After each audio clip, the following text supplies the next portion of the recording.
en Redifín. Y dijo Moisés a Josué: escógenos varones y sal a pelear contra Amalec. Mañana yo estaré sobre la cumbre del collado y la vara de Dios en mi mano. E hizo Josué como le dijo Moisés, peleando contra Amalec, y Moisés, Aarón y Hur subieron a la cumbre del collado. Y sucedía que cuando alzaba Moisés su mano, Israel prevalecía, mas cuando él bajaba su mano, prevalecía Amalec. Entonces, y las manos de Moisés se cansaban, por lo que tomaron una piedra y la pusieron debajo de él, y se sentó sobre ella. Y Aarón y Hur sostenían sus manos, el uno de un lado y el otro del otro. Así hubo en sus manos firmeza hasta que se puso el sol, y Josué deshizo a Amalec y a su pueblo a filo de espada. Leémoslo hasta ahí, hermanos. La Biblia dice en 1 Corintios 10 que las historias del Antiguo Testamento son figura y sombra del Nuevo Testamento. La Biblia es tan espectacular que las historias que Dios dejó en el Antiguo Testamento son como antes cuando usted le decía, ¿lo entendió? Se lo dibujo. O sea, Dios nos explica las cosas con dibujitos y a colores. Y las historias del Antiguo Testamento es como decir historias verdaderas que sucedieron en el tiempo de Moisés, pero que tienen una trascendencia para el día de hoy. Por eso, aunque este pasaje fue escrito hace 4000 años, es totalmente vigente hoy, porque la palabra de Dios es permanente y dura para siempre. Entonces dice 1 Corintios que lo que se escribió en el Antiguo Testamento es figura y sombra. A mí si hay algo que me apasiona en la Biblia es descubrir las figuras. Las figuras de un ejemplo, Moisés saliendo de Egipto, sacando al pueblo de Israel de Egipto, pasándolo por el Mar Rojo. Eso es tipificando la salvación. Después va por el desierto. Y después el plan de Dios siempre es llevarlo a uno a Canaán, a la tierra de abundancia. Pero en el camino, siempre se oye hablar de Canaán y del el Mar Rojo, la salvación. Cuando pasaron, abrió Dios el Mar Rojo. Pero lo que a veces no explican muchos pastores son los detalles que hay que pasaron en el desierto. Inmediatamente cuando sale Moisés y saca al pueblo de Dios de Egipto, días después, Israel tiene una guerra contra Amalec. Y este pasaje es rarísimo, es extrañísimo, porque si usted lee el versículo 16, dice, por cuanto la mano de Amalec se levantó contra el trono de Jehová, Jehová tendrá guerra contra Amalec de generación en generación. Entonces, ¿por qué Dios va a tener guerra contra Amalec? Si Josué llegó, destruyó a Amalec y ya se terminó. Pero dice ahí el versículo que Dios va a tener guerra contra Amalec de generación por los siglos de los siglos. Entonces, ¿qué significa Amalec? ¿Qué es Amalec en la Biblia? Entonces, si usted quiere, vamos a Génesis capítulo 36. Y ahí vamos a comenzar a descifrar quién era Amalec.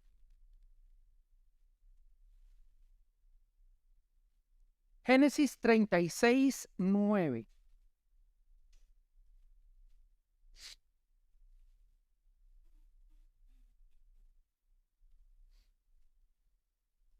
Génesis 36, 9 dice, entonces los hijos, estos son los linajes de Esaú, padre de Edom, en el monte de Seir. Estos son los nombres de los hijos de Esaú. Elifaz, hijo de Ada, mujer de Esaú. Reuel, hijo de Basemat, mujer de Esaú. Y los hijos de Elifaz fueron Temán, Omar, Sefo, Gatán y Cenaz. Y Timna fue concubina de Elifaz, hijo de Esaú, y ella dio a luz a Amalec. Estos son los hijos de Ada, mujer de Esaú. Me imagino que entendieron como yo. Eso es un enredo de nombres. Nadie entendió nada. Pero lo que quiere decir ese versículo, esos 2-3 versículos, lo que quiere decir es que Amalec era nieto de Esaú. Eso es todo lo que quiere. O sea, toda esa genealogía, esos nombres horribles que uno nunca los ha oído, Eso simplemente lo que está hablando la Biblia, por eso la genealogía, la gente la aburre, pero son cosas que si uno encuentra en lo que Dios quiere comunicar, porque la Biblia es un libro que está, hay cosas escondidas. O sea, esto no es para que usted lo lea así. Dios esconde los tesoros detrás de la Biblia para que solo el que tiene hambre y el que quiere buscar de Dios y tiene pasión por Dios pueda entender los secretos que hay en la Biblia. Bueno, aquí para interpretarle ese montón de nombres, Esaú, el Amalek era nieto de Esaú, o sea, Esaú era el abuelo de Amalek. Ahora, ¿quién era Esaú? Hebreos 12:16 dice que Esaú, por un plato de lentejas, vendió su primogenitura. Y dice que, Hebreos, no haya ningún fornicario o profano como Esaú, que por un plato de lentejas vendió su primogenitura. Resulta que Esaú, un día Jacob le dijo, véndeme tu primogenitura. Y Esaú dijo, ¿para qué a mí me importan esas cosas religiosas? A Esaú no le importaba nada de las cosas espirituales. A él solo le importaban la comida de hoy, el trabajo, lo que él comía, lo que ya él disfrutaba hoy. Las cosas eternas, las cosas espirituales para Esaú, a Esaú nunca le interesaron.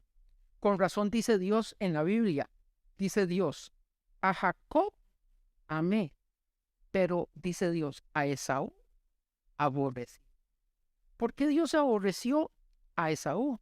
Porque Esaú no le importaba nada. Esaú solo le importaba el hoy, la comida de hoy, la diversión, el entretenimiento, pero las cosas eternas a Esaú no le importaban. Así que si usted está aquí hoy, lo felicito porque Dios ama al que le interesan las cosas eternas. El que vive para su trabajo, para el momento, esos no están aquí. Aquí estamos los que Dios dice, a este amé. ¿Por qué Dios amó a Jacob? Porque Jacob, a pesar de que hizo un montón de barrabasadas, Jacob tenía algo. Y le voy a decir qué fue lo que Dios vio en Jacob. Jacob amaba las cosas espirituales. Jacob amaba las cosas de Dios. Esaú no. Esaú las aborreció. Esaú vivía para sí mismo. Entonces los teólogos y la gente estudiosa de la Biblia dan por conclusión ¿qué significa Amalek? Amalek significa Amalek fue el pueblo que engendró a Esaú. Entonces Esaú era una persona que vivía para el momento, no para lo eterno, él vivía para su carne, para su vida física en el momento.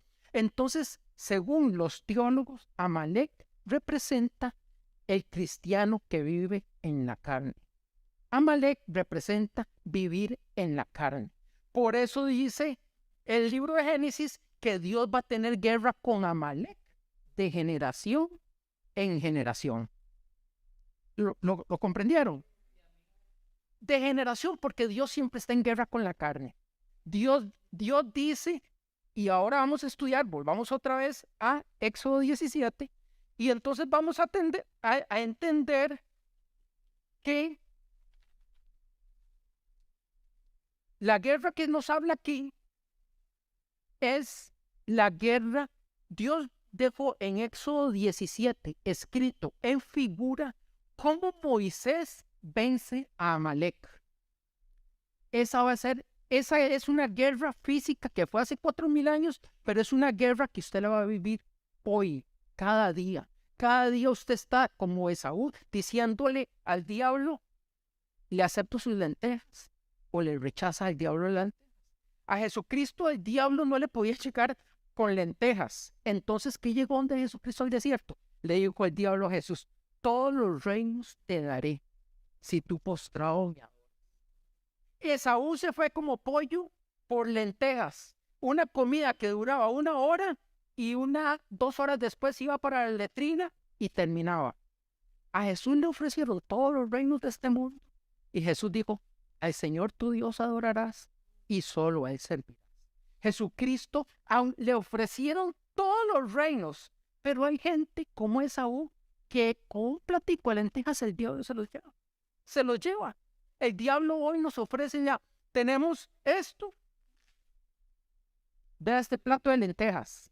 Hay gente que pasa comiendo lentejas 6 horas al día en el celular y oran 5 minutos, leen 4 minutos la Biblia y esa fue su vida espiritual. Pero pasan en Facebook 6 horas, pasan en televisión todo el día. Entonces el diablo, le voy a decir, las lentejas el diablo nos las ofrece todos los días. Todos los días tenemos esta guerra con Amalek. Amalek es una guerra que dice que Dios va a librar con Amalek de generación en generación. Ahora, ¿por qué es importante esta guerra de Amalek? Saúl, si usted lee 1 Samuel, Dios le dijo a Saúl, vaya y destruye a Amalek, porque queda un cierto pueblo vivo. Entonces Josué, hay una gente que huyó y Josué no pudo matar a todos los de Amalek. Entonces Dios le dijo, vaya Saúl y mate a todos los de Amalek. Saúl se viste, se va con las armas, se va con el ejército y comienza y hace una matazón de Amalek. Pero resulta que Saúl perdonó, dice la Biblia, lo más gordo y lo más lindo de Amalek, las ovejas, las vacas, y perdonó al rey de Amalek que se llamaba Agag. Entonces cuando Samuel vio eso, dijo, ¿qué es este bramido que yo oigo a estas vacas que están muriendo? Dios no le dijo que matara a Amalek. Y entonces Saúl se avergonzó y vio que había dejado. Entonces dice, ¿por qué hiciste esto? Jehová te ha desechado para que ya no sea el rey. Dios es tan estricto que desechó a Saúl porque no mató a Amalek. Cuando usted no mata a Amalek, porque Amalek se mata en el desierto, es el pueblo que sale de Egipto y Amalek se le aparece a Israel en el desierto. Si usted no mata a Amalek, usted nunca va a poder disfrutar Canaán. Canaán es la vida de abundancia. Entonces, cuando usted no mata a Amalek en su vida, usted ni se vista porque para usted no es la fiesta. Usted es un hijo de Dios, si se muere va al cielo. Pero aquí en la tierra no va a disfrutar la bendición de Dios. ¿Por qué no va a disfrutar la bendición de Dios? Porque usted no mató a Amalek. Usted va a morir, como dice 1 Corintios 10, usted va a morir postrado en el desierto. Si se muere porque usted recibió a Cristo, recibió la vida, usted va a ir al cielo. Usted es un hijo de Dios. Usted es un poderoso hijo de Dios.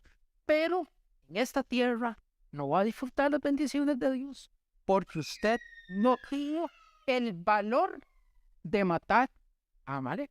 Entonces no, ni se vista para la fiesta de este mundo, porque aquí, la leche y la miel de Canaán solo la disfrutan los que matan a Amalek. Pero vea qué curioso. Saúl no mató a Amalek. Años después va a la guerra y pierde la guerra y él sale huyendo y vienen unos caballos detrás de él, flecheros, y ya están a punto de matarlos. Y dice Saúl, dice 2 Samuel capítulo 1, que en la desesperación ya sabía que lo iban a matar y él no quería caer en manos del enemigo. Entonces dice que Saúl se echó en su propia espada, pero tan buena suerte que se la clavó mal.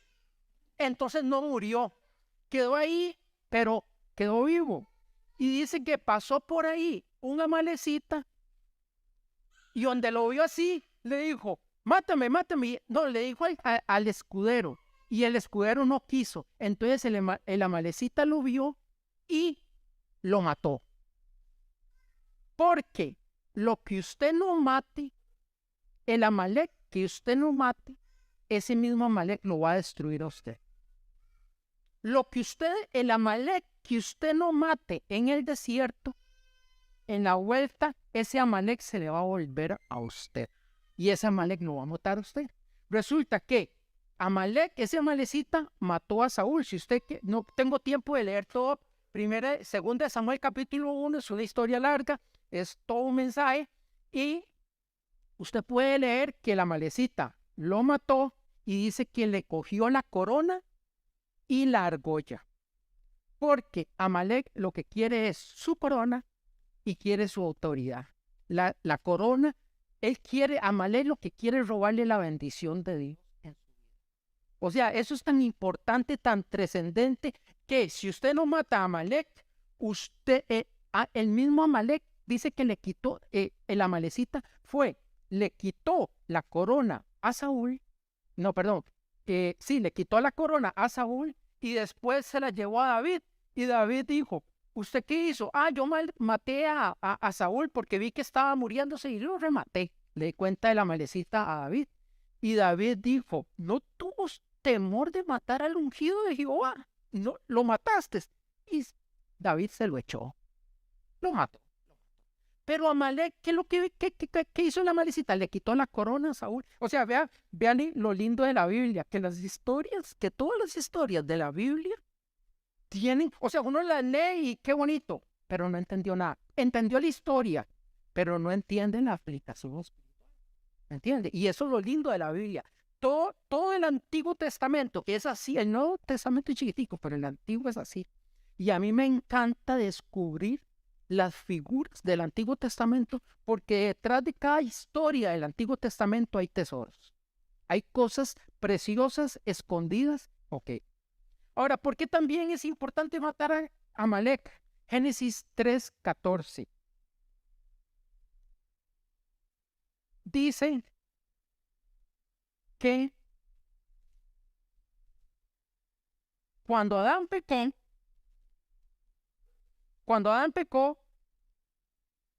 Dios maldijo porque pecaron y Dios maldijo a la serpiente. Seguro la serpiente se caminaba de pie y le dijo, por cuanto esto hiciste, le dijo Dios a la serpiente, dice, sobre tu pecho andarás. O sea, la tiró al piso y le dijo, polvo comerás todos los días de tu vida. Entonces, Dios le dio una sentencia a Satanás. La serpiente era el diablo. El diablo se metió en una serpiente y fue el que tentó a. Entonces le dijo Dios a la serpiente, polvo comerás. Ahora resulta que Dios hizo al hombre esto, lo hizo del polvo, los hizo del polvo. Entonces, ¿qué es lo que le está diciendo Dios a Satanás? Que Satanás va a tener una comida y la comida de Satanás va a ser los que caminan en el polvo. ¿Entendieron? Los que caminan en la carne van a ser la comida de Satanás. Si yo vivo en la carne, ¿qué es vivir en la carne? Bueno, Romanos 8 fácil nos dice, los que son de la carne piensan en las cosas de la carne, porque el ocuparse de la carne es muerte, pero el ocuparse del espíritu es vida y es paz. ¿Qué es andar en la carne? Andar en el espíritu no es andar así.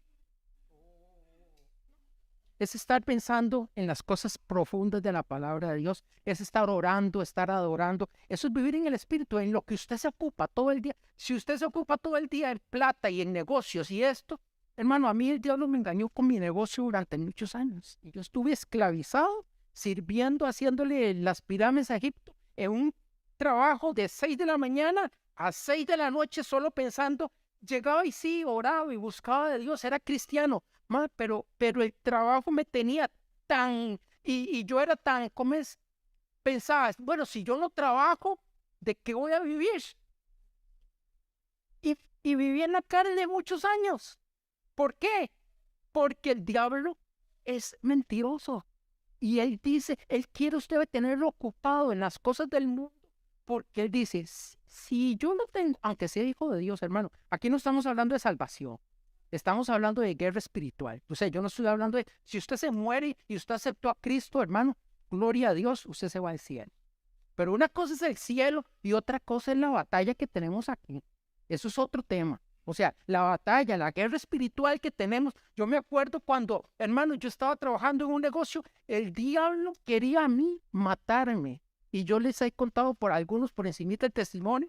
El diablo a mí todos los días en la madrugada me decía, te voy a matar, te voy a matar, te voy a matar, porque a mí me dio una neuropatía diabética. Y el diablo me decía a mí, te voy a matar, esa neuropatía te va a matar. Yo lloraba, yo no podía acostarme en la cama porque la diabetes me jodió todos los nervios del cuerpo, y donde yo me acostaba, los nervios a donde me apoyaba en la cama, hasta que me pongo triste donde me acuerdo esos días, porque lloré muchas madrugadas orando, diciendo, Dios, por favor, pero porque de verdad me acuerdo lo duro que yo pasé. Yo pasé cosas muy duras. Y el diablo, el, el diablo no me decía, yo sentía que era la enfermedad que me decía, te voy a matar, te vas a morir diabetes, ya te dio neuropatía, te voy a matar. Y eso todas las madrugadas me llegaba a mí a la mente. En esos tiempos, Dagoberto no lo sabe, pero él llegó. Yo todavía estaba traumado porque el impacto de mi enfermedad fue demasiado fuerte. O sea, yo nunca había sufrido una enfermedad tan terrible. Cuando yo me acostaba y yo apoyaba mi cuerpo y los nervios se me estremecían y yo sentía como que eran pinchazos en mi cuerpo, como que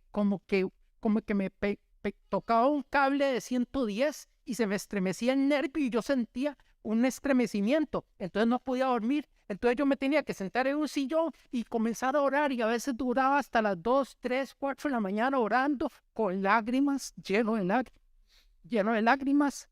Y yo decía, Dios, sana, sana, por favor, tu palabra dice. Pero yo todavía estaba diciendo, creyéndole al diablo que que el diablo me iba a matar. En eso llegó Dagoberto a mi casa y me dijo, vengo a orar por usted, y oró. Y yo seguí igual de enfermo. Pero Dagoberto me dijo unas palabras. Es que yo le decía, Dago, esto me va a matar, esto me va a matar. Y Dago me dijo, si Dios te dice, si el diablo te está diciendo que te va a matar, el diablo es un mentiroso, que no te va a matar, te está engañando. Y eso fue lo que me sanó. Mi mente cambió y yo dije, esto es entonces el diablo. Tiempo después, leí Hebreos 10:38 que decía, Dios ungió con el Espíritu Santo a Jesús de Nazaret y como éste anduvo haciendo bienes y sanando a todos los oprimidos por el diablo, porque Dios estaba con él. Entonces ya se me aclaró la mente y dije, el diablo me quiere matar, pero Jesús andaba sanando a los oprimidos. Esto no es una enfermedad normal.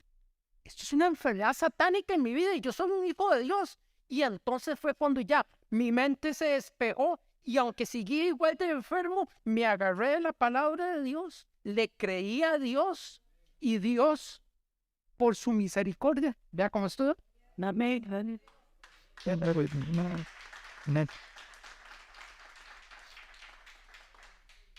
Entonces, primero el diablo me quería matar. Estamos en una guerra. El diablo lo quiere matar. No solo a mí, me quiso matar hace 10 años. A usted lo quiere destruir también. Usted está en una guerra. Y este Amalek es la guerra, porque el diablo, la guerra es primero meterlo a usted que usted ande en la carne. Cuando usted está en la carne, ya usted es comida del diablo, aunque sea hijo de Dios. Usted es comida del diablo y el diablo puede destruirle su matrimonio, el diablo le puede destruir sus finanzas, el diablo le puede destruir sus hijos, le puede destruir su familia, le puede destruir su salud. El diablo lo puede tocar a usted. ¿Sabe por qué lo puede tocar? Porque usted no está en el Espíritu. Usted no está en Canaán. Usted está en el desierto. Usted está peleando con Amalek y usted está jugando de cristiano todavía. ¿Usted cree que esto es un jueguito? No, estamos en una guerra. Es una guerra que el diablo dice que vino a matar, a robar y a destruir. Ok, ahora sí voy a comenzar el mensaje. Versículo 11. Éxodo 17:11, seguimos hablando de Amalek. Dice, versículo ya todo, 17:11.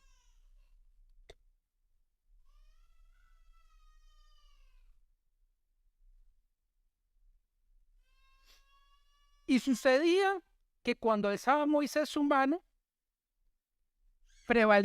Israel prevalecía, mas cuando él bajaba su mano, prevalecía Amalek. Vea qué batalla más interesante. Moisés va con Israel a la pelea. le dice a Josué, vaya a pelear, pero yo voy a ir a la montaña y voy a estar orando, adorando, intercediendo por ustedes. Entonces dice la Biblia que cuando Moisés levantaba las manos, intercedía y adoraba, comenzaba Josué a ganar la batalla. Pero cuando Moisés se cansaba y bajaba las manos, Amalek comenzaba a ganar. Aquí comenzamos a hablar de la oración, del principio de la oración en la guerra espiritual. Y quiero comenzar diciéndoles que la batalla no dependía de Josué. Lo que decidía quién ganaba la batalla era Moisés en la cumbre. Porque cuando Moisés levantaba las manos y buscaba a Dios, Amalek caía. Pero cuando Moisés bajaba las manos, Amalek cogía más fuerza. Y aquí hay un principio espiritual que quiero enseñarles, que es: las victorias que se conquistan en el campo natural se ganan primero en el campo espiritual. Lo que usted le vaya a ganar a Amalek en esta tierra es porque usted ya lo peleó primero en los aires. Los aires, el mundo espiritual es más fuerte y más poderoso que el mundo natural. El mundo espiritual gobierna al mundo natural. Cuando hay un espíritu y un principado sobre un país de tal tipo, usted va a ver que toda la población va en la dirección de ese espíritu. Digamos, la Biblia habla del espíritu de Astarot, o en Babilonia, que se llamaba, que lo hablamos la vez pasada, de Ishtar, que era la diosa del sexo. Digamos, en California se instaló Ishtar y de ahí salió la pornografía al mundo entero. O sea, el principado que llegó a California instaló la pornografía de todo para todo el resto del mundo. Primero no llegó la pornografía, primero llegó el espíritu. Y después el espíritu usó a varias personas y desató todo. Si usted ve un país muy religioso como Haití, dedicado al vudú, ¿por qué? Porque ahí hay un espíritu de hechicería, ahí hay un demonio, un principado, que es el que manda. Y ese espíritu mete a todos al vudú. Ok. Entonces, si usted va a ganar esta lucha contra la carne, lo que tiene que entender es que usted no está capacitado para ganar. Usted en sus fuerzas humanas, usted no tiene fuerzas, usted no puede batallar la carne con las fuerzas de la carne. Usted no puede. O sea, humanamente, usted puede, si como hijo de Dios, usted puede vencer muchas cosas. Pero hay una área débil en que Amalek, ahí va a estar en la misma área. La misma área. Cuando ya usted, el diablo le implantó una área débil, esa batalla pertenece a Dios, no a usted. Pero usted no la va a ganar si no ha peleado contra eso en el mundo espiritual. El mundo es cuando usted derrota ese demonio en el mundo espiritual, ¡puc!, se va el demonio y usted es libre. Usted es libre. Porque ya vimos, lo que usted conquiste en el mundo espiritual se va a reflejar en el mundo natural. ¿Comprendimos esa parte? Abramos 1 Timoteo, capítulo 4.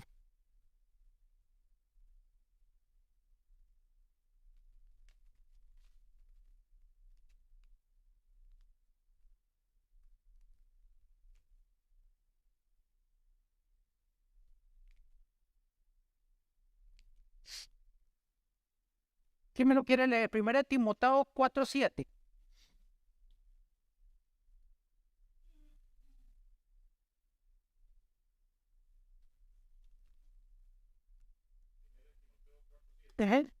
The feature that I want to require. Yeah. Sí, para la. Dice el consejo del apóstol Pablo a su hijo Timoteo: ejercítate para la piedad. Esa palabra ejercítate en el griego es gimnasia, de donde viene la palabra gimnasio. Por eso en la Biblia de las Américas no dice ejercítate como ejercicios, sino que dice disciplínate para la piedad. 4:7. 1 Timoteo 4:7. Dice, en la versión de nosotros, en la Reina Valera, dice ejercítate para la piedad. Pero en la Biblia de las Américas dice disciplínate para la piedad. Pablo dice en 1 Corintios 9, dice, yo trabajo, peleo esta lucha espiritual no como los deportistas, sino que dice, yo golpeo mi cuerpo y lo pongo en servidumbre. O sea que Pablo era disciplinado. O sea, la carne nunca va a buscar la oración, la adoración, buscar a Dios. La carne solo quiere entretenimiento, diversión y vacaciones.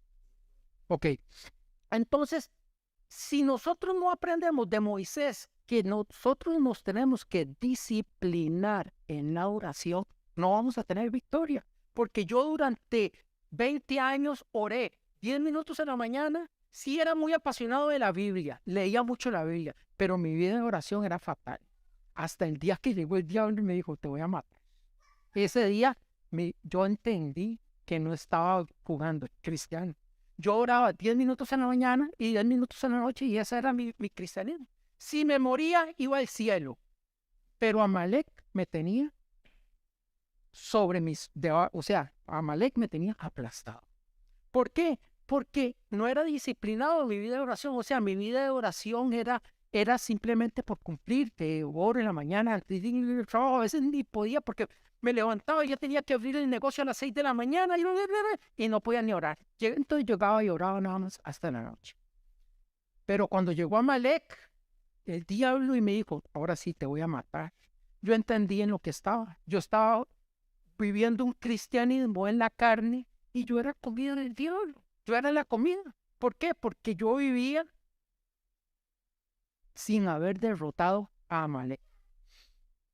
La recompensa de una vida disciplinada de oración es la libertad. Si usted tiene una vida disciplinada en oración, la recompensa es la libertad. Usted no va a ser libre, siempre Amalek va a dominar, sus áreas débiles van a siempre surgir, nunca las va a vencer, porque usted no tiene una vida disciplinada de oración. Entonces, si usted ve, un ejemplo claro es Pablo y Silas en la cárcel. Pablo y Silas los garrotearon. Por predicar el evangelio los metieron en la cárcel y les dieron una leñateada. Los metieron en el cepo, que era un aparato donde le metían las manos, le metían aquí la cabeza y estaban así, garroteados, mal comidos, con hambre. Pero dice que a mí me arrebata Pablo y Silas porque en la cárcel, garroteados, sangrando, con hambre, y dice que a medianoche, ¿qué hacían? Cantaban y oraban y alababan a Dios. Eso es disciplina, hermanos. ¿Qué nivel? O sea, entonces, ¿qué es lo que pasó? Por medio de esa disciplina dice que hubo un terremoto y la cárcel se abrió. La cárcel se abrió, las puertas se abrieron, sus grillos se cayeron, porque Pablo y Silas no estaban batallando contra Amalek en la carne. Pablo y Silas no decían, ¿cómo vamos a escapar de esta cárcel? Ellos no andaban buscando un cincel y una cegueta para cortar los barrotes de hierro. Ellos no peleaban en la carne. Pablo y Silas peleaban en el mundo espiritual. Otro nivel. Ellos sabían que las cadenas que ellos tenían, cuando usted batalla en el mundo espiritual, usted no batalla con sus cadenas, se van a caer solas. Solas se van a caer. ¿Sabe por qué? Porque usted está guerreando en el mundo espiritual. Pero en la iglesia, usted va a ver todo el mundo luchando en la carne contra sus propias cosas y está bueno, pero tarde o temprano, las debilidades siempre vencen. Usted puede ganar una semana, 15 días y al mes, a lo mismo. Al 2 meses, a lo mismo. ¿Por qué? Porque usted está luchando carnalmente. y nosotros estamos en un mundo espiritual. Y esto, usted va a ver que ahí Moisés, a pesar de que Josué estaba volando espadazos, quien decidía la victoria era Moisés en la cumbre del collado. Su adoración, su ayuno, su intercesión, su oración es lo que le va a dar la victoria en el mundo espiritual. Cuando usted conquista en el mundo espiritual, se va a ver fácilmente en el mundo natural. Jueces capítulo 16, para terminar esta parte. Yo pierdo la noción cuando estoy así, que cuando ya tengo 45 minutos, media hora, ¿cuánto tengo yo para ir viendo cuánto más o menos me puede quedar? Es que yo a veces hay relojes y uno ve la hora a qué horas comienza y a qué horas termina, pero aquí a veces a mí se me da el tiempo. Jueces 16, 20.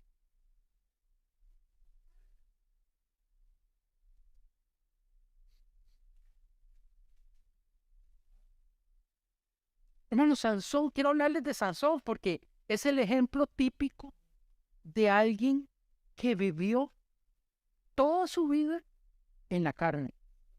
Sansón fue un hijo de Dios, capacitado por Dios para derrotar miles de ejércitos, pero estaba tan fascinado con Dalila. Los labios de Dalila eran tan dulces para Sansón. ¡Qué fuerte, ah! Los labios de Dalila son dulces. Pero piense siempre en esto. En el desierto la batalla pesa kilos, pero quedar postrado en el desierto por toda su vida y no disfrutar de Canaán, eso pesa toneladas. O sea, el diablo lo va a entretener, usted va a disfrutar. Pero después viene el cobro del diablo. Cuando usted disfruta lo que el diablo le ofrece, después él viene a cobrar, él viene por la factura. En cambio, usted primero tiene que vencer al diablo y después entonces usted tiene que decidir si quiere disfrutar las lentejas y después pagar un precio alto, porque dice que Esaú después quiso la bendición de Dios y la procuró con lágrimas, pero ya no, la perdió. Ya era tarde, porque él despreció lo espiritual. Dios se lo dio a Jacob. O sea, realmente en la Biblia tendría que decir el Dios de Abraham, Isaac y de Esaú. Pero no dice Esaú, porque él era el primogénito. Dice el Dios de Abraham, Isaac y Jacob. Porque Jacob amó lo espiritual. Buscó la bendición de Dios. La buscó al principio torpemente, pero al final la encontró. Dice Jueces 16 que Sansón vivió su vida toda. Sansón es usted Sansón, porque el Sansón de los Sansones vive dentro de usted, se llama Jesucristo. Usted es poderoso, usted es un poderoso hijo de Dios. Pero, por más poderoso que usted sea, dice que Sansón jugó con Dalila. Y dice en el versículo 20, dice, pero él no sabía que Jehová ya se había apartado de él. Llegó un momento en que le llegaron los enemigos y David le dijo, Sansón, los enemigos sobre ti. Y él dijo otra vez, me voy a levantar con mis fuerzas y los voy a destruir. Y ya el Espíritu Santo se había ido a él. Ya él era un humano común y corriente, porque las fuerzas de Sansón no eran de Sansón. Era solo cuando el Espíritu Santo venía sobre él. Él tenía esa fortaleza. Por eso le estoy diciendo, esta lucha no es natural. Las fuerzas son de Dios. Las fuerzas no son suyas. Porque si las fuerzas son suyas, la gloria es suya. Y la gloria siempre va a ser de Dios. Entonces, dice que Sansón era un tipo, vea lo que, Sansón era un nazareo. ¿Y qué era un nazareo? Se lo voy a leer. Es alguien consagrado a cultivar la presencia de Dios sobre su vida y a protegerla en favor del pueblo de Dios. Un nazareo era una persona que tenía que cuidar la presencia de Dios en su vida. La presencia de Dios hay que cuidarla. Hay que cuidarla. Hay gente que no cuida la presencia de Dios y se va como Esaú. En el primer plato de lentejas se va de bocanada. Y está bien, vas a disfrutar el plato de lentejas, pero antes de comerse el plato de lentejas, recuérdese que ese plato de lentejas más adelante se lo van a cobrar. Y después, si no se come ese plato de lentejas, en ese momento va a sufrir un poco, pero después usted va a ver la bendición. Entonces está todos los días mal, pues le digo, todos los días hay platos de lentejas, el diablo todos los días llega, él no se cansa, él tiene todos los días con platos de lentejas. Pero entonces Sansón vivió descuidadamente, pero hay una persona que lo contrasta totalmente a Sansón. No lo busquen. Juan 1:32. Dice que cuando Jesús se bautizó, el Espíritu Santo descendió sobre el Espíritu Santo descendió sobre Jesús y dice que descendió en forma de paloma. Y dice que el Espíritu, dice, permaneció. De ahí dice, y el Espíritu, versículo 32, Juan 1:32, y dice que el Espíritu permaneció sobre Jesús. Dice que una paloma se le posó aquí a Jesús. En Jesús el Espíritu Santo permaneció. Se sintió contento. El Espíritu Santo dijo, qué lindo. Jesús busca lo espiritual, me ama, ayuna, busca. Por eso dice que la Biblia, que cuando Jesús fue y el Espíritu lo llevó al desierto, dice que ayunó 40 días. Pero Jesús no entró, dice que entró al desierto lleno del Espíritu Santo. Pero cuando salió del desierto, salió diferente. Dice que Jesús salió del desierto en el poder del Espíritu Santo. No es lo mismo no tener el Espíritu. No es lo mismo estar sellado con el Espíritu solamente. No es lo mismo que ser sellado, pero que el Espíritu se fue. No es lo mismo que el Espíritu esté lleno. Y no es lo mismo vivir en el poder. Son cosas diferentes. Hay personas llenas del Espíritu Santo, pero no están en el poder del Espíritu.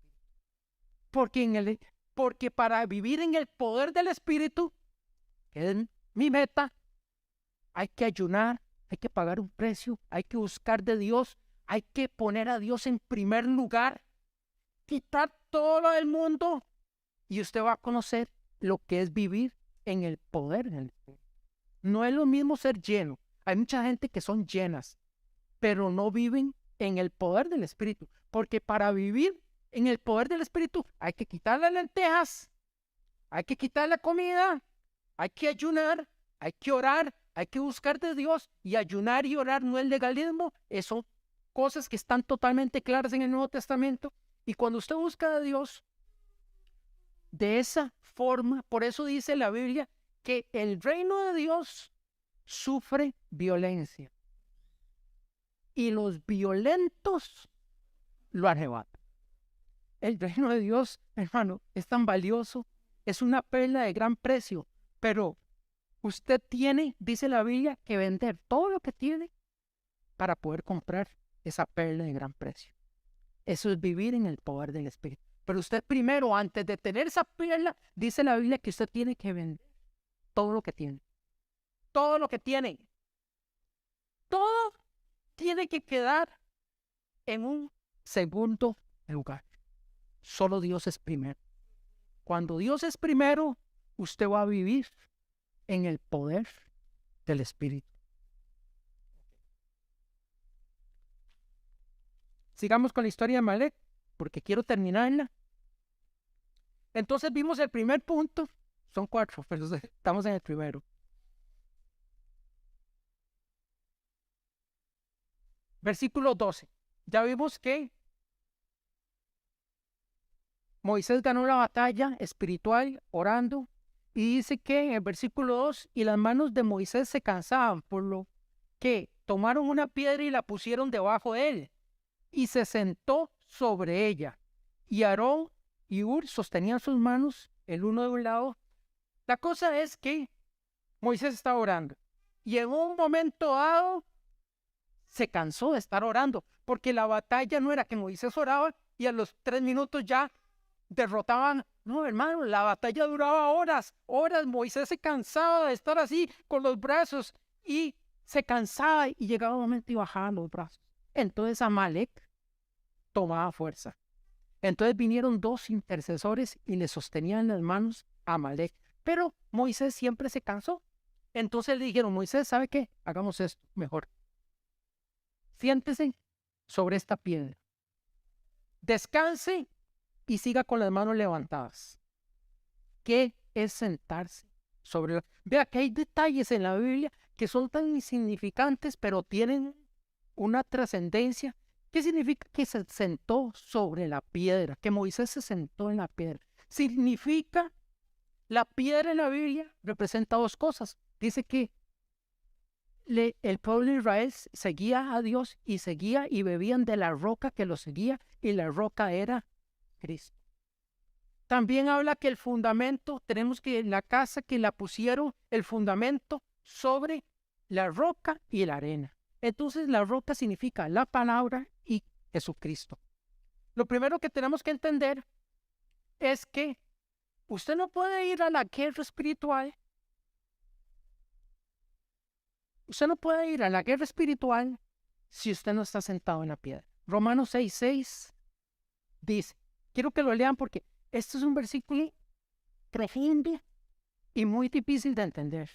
De hecho, me costó mucho. Alguien que me lea Romanos 6:6, sabiendo. O sea, usted tiene que saberlo. Hay gente que no lo sabe. Es un versículo complicado. Sabiendo esto, que nuestro viejo hombre fue crucificado con él, para que nuestro cuerpo de pecado fuera destruido. Cuando Jesús murió en la cruz, en la mente de Dios, mi cuerpo de pecado también fue puesto en la cruz.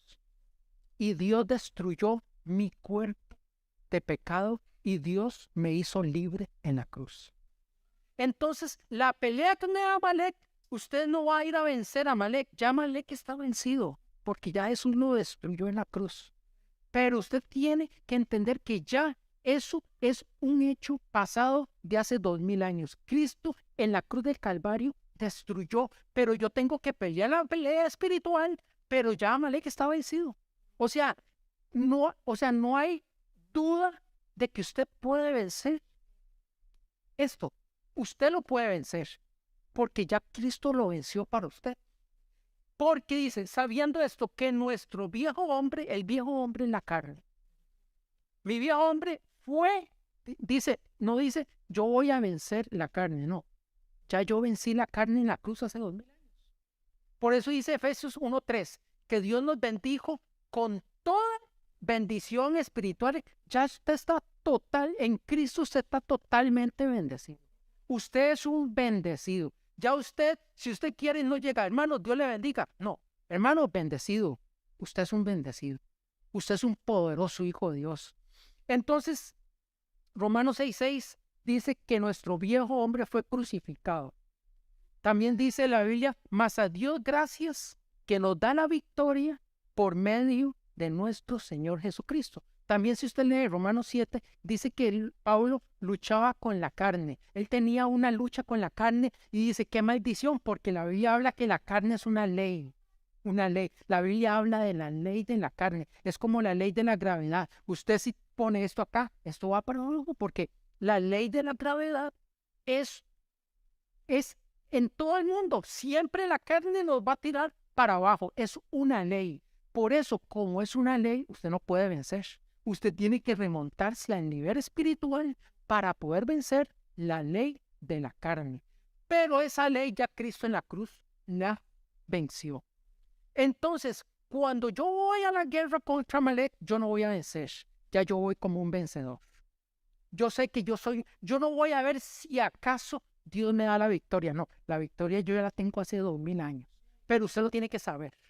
Si usted no se lo da a Dios por revelación de que usted ya tiene la victoria, entonces usted va a decir, no, esta adicción yo no la puedo dejar. Tengo muchos años, yo no puedo dejar esta adicción.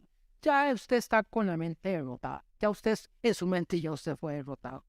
Porque las adicciones son, como dice la palabra, adictivas. Y son humanamente.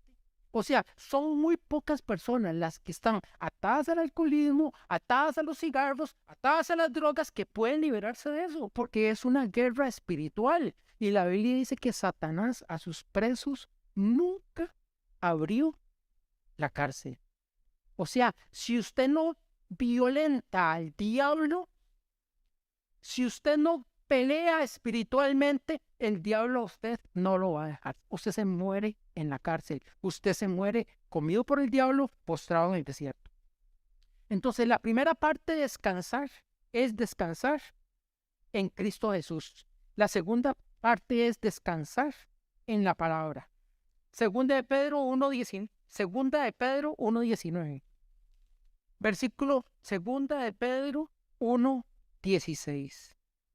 Y aquí les voy a hablar que para vencer a Amalek, usted tiene que estar sentado en la piedra. Y de eso Dago es especialista, y lo voy a mencionar, pero esto lo he aprendido de Dago. Segunda de Pedro 1:16 dice, porque no os hemos dado a conocer el poder y la venida de nuestro Señor Jesucristo, siguiendo fábulas artificiosas, sino como habiendo visto con nuestros propios ojos su majestad.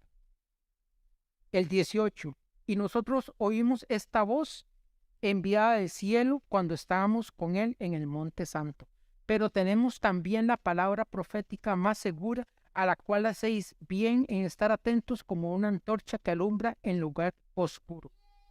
Vea lo que está diciendo aquí Pedro. Pedro está diciendo que él vio a Jesús, que lo oyó en el monte de la transfiguración cuando dijo, este es mi hijo amado, que él lo oyó, que él lo tocó, que él lo sintió, que él experimentó, vio a los leprosos sanarse. Pero él dice, Pedro dice que él lo vio y lo oyó. Pero en el versículo 19 dice, pero tenemos también la palabra profética más segura. ¿Qué significa eso? Hermano, que esta palabra de Dios es más segura y más real que lo que usted ve y lo que usted toca. Lo que dice este libro es más real, porque usted el mundo espiritual no lo ve. Usted nada más que ve, esto es un púlpito, yo lo toco. Pedro dice, nosotros tocamos a Jesús, nosotros lo vimos, lo oímos, oímos sus enseñanzas, dice Pedro, pero no, tenemos la palabra profética más segura. Cuando usted se para en la victoria de Cristo, esto es su victoria. Esto es más seguro que sus ataduras, que sus debilidades, que sus adicciones, que cualquier cosa, que su boca, todas las tendencias de la carne, porque son muchas y todo el mundo tiene diferentes.